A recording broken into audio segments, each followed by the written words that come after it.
కష్టపడి సంపాదించిన డబ్బంతా ఒక్క రాత్రిలో మాయమైపోతే ఎలా ఉంటుంది? ఆలోచించడానికే భయంగా ఉంది కదా. సరిగ్గా ఇలాంటి ఆర్థిక మోసాల బారిన పడకుండా లక్షలాది మందిని కాపాడటానికి వచ్చిన ఒక చాలా ముఖ్యమైన చట్టం గురించి ఈరోజు మనం తెలుసుకోబోతున్నాం.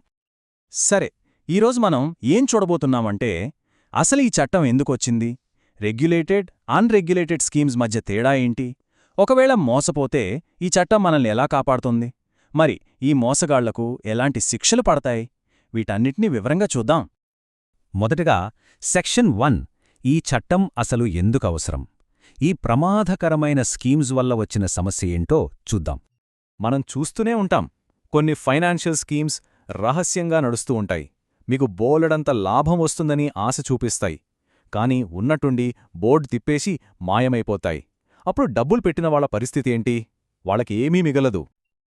సరిగ్గా ఇలాంటి మోసాలను ఆపడానికే 2019లో మన పార్లమెంట్ ఈ చట్టాన్ని తీసుకొచ్చింది. దీని ముఖ్య ఉద్దేశం ఒక్కటే, డబ్బులు పెట్టిన వాళ్ల ప్రయోజనాలను కాపాడటం. ఇది ఒక రక్షణ కవచం లాంటిది అన్నమాట. సరే, ఇప్పుడు సెక్షన్ 2, క్రమబద్ధీకరించినవి, క్రమబద్ధీకరించనివి.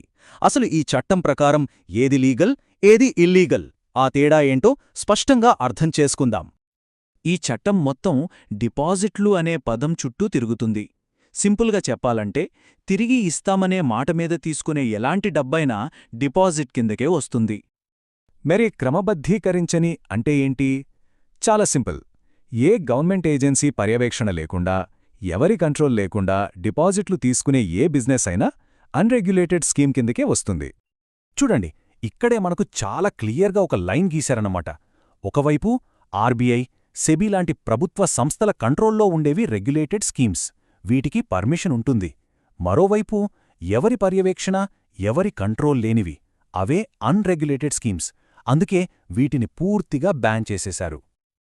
ఇంకా క్లియర్గా చెప్పాలంటే, గతంలోనే నిషేధించిన prize chits, money circulation schemes ఉంటాయి కదా, వాటిని కూడా ఇప్పుడు అధికారికంగా ఈ అన్రెగ్యులేటెడ్ డిపాజిట్ స్కీమ్స్ జాబితాలోనే చేర్చారు.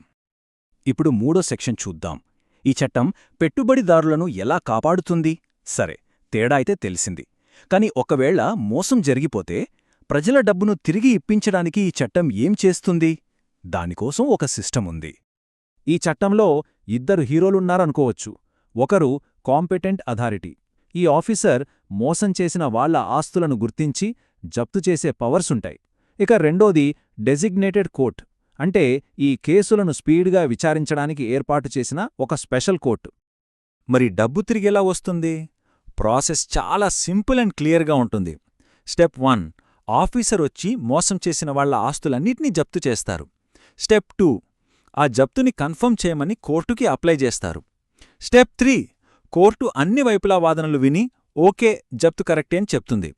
ఫైనల్గా స్టెప్ 4, ఆ ఆస్తులను అమ్మేసి వచ్చిన డబ్బును మోసపోయిన వాళ్లందరికీ సమానంగా పంచుతారు. ఇక్కడ చాలా చాలా ముఖ్యమైన పాయింట్ ఒకటుంది. ఆస్తులు అమ్మగా వచ్చిన డబ్బును పంచుతున్నప్పుడు ఫస్ట్ ప్రియారిటీ డిపాజిటర్లకే, అంటే గవర్నమెంట్ ట్యాక్సులు, ఇతర అప్పుల కన్నా ముందే మోసపోయిన వాళ్లకే డబ్బు చెల్లించాలి. బాధితులకే మొదటి ప్రాధాన్యత అన్నమాట. ఇక 4వ సెక్షన్, మోసగాళ్లకు ఎదురయ్యే పరిణామాలు. బాధితుల్ని కాపాడటం ఒక ఎత్తు అయితే, ఈ దొంగ స్కీములు నడిపేవాళ్ల సంగతేంటి? వాళ్లను ఈ చట్టం అంత తేలిగ్గా వదిలిపెట్టదు. చాలా కఠినమైన శిక్షలున్నాయి. ఇక శిక్షల విషయానికొస్తే ఇవి చాలా చాలా కఠినంగా ఉంటాయి. జస్ట్ ఊహించుకోండి, ఒక స్కీమ్ గురించి నలుగురికి చెప్పి ప్రమోట్ చేసినందుకే 5 ఏళ్ల వరకు జైలుకి వెళ్ళొచ్చు. ఇక డబ్బు తీసుకుని కావాలని ఎగ్గొడితే వామ్మో, 10 ఏళ్ల వరకు జైలు శిక్షతో పాటు వాళ్లు వసూలు చేసిన దానికి రెట్టింపు ఫైన్ కూడా కట్టాలి. ఈ చట్టం ఎంత సీరియస్సో చెప్పడానికి ఇదొక్కటే చాలు. పదే పదే ఇలాంటి మోసాలు చేసేవాళ్లకు ఏకంగా 50 కోట్ల రూపాయల వరకు ఫైన్ విధించే అవకాశముంది. అంతేకాదు, ఈ చట్టం కింద చేసే నేరాలు చాలా వరకు కాగ్నిజబుల్ మరియు నాన్ బెయిలబుల్. అంటే ఏంటి? పోలీసులు వారెంట్ లేకుండానే అరెస్ట్ చేయొచ్చు, బెయిల్ దొరకడం కూడా దాదాపు అసాధ్యం. నిజమే, ఈ చట్టం ఒక బలమైన సేఫ్టీ నెట్ లాంటిది. మోసం జరిగిన తర్వాత ఇది మనల్ని కాపాడుతుంది. కాని అసలు లక్ష్యమేంటి? మోసాలు జరగకుండానే ఆపడం. అది జరగాలంటే పెట్టుబడిదారులకు అవగాహన ఉండాలి.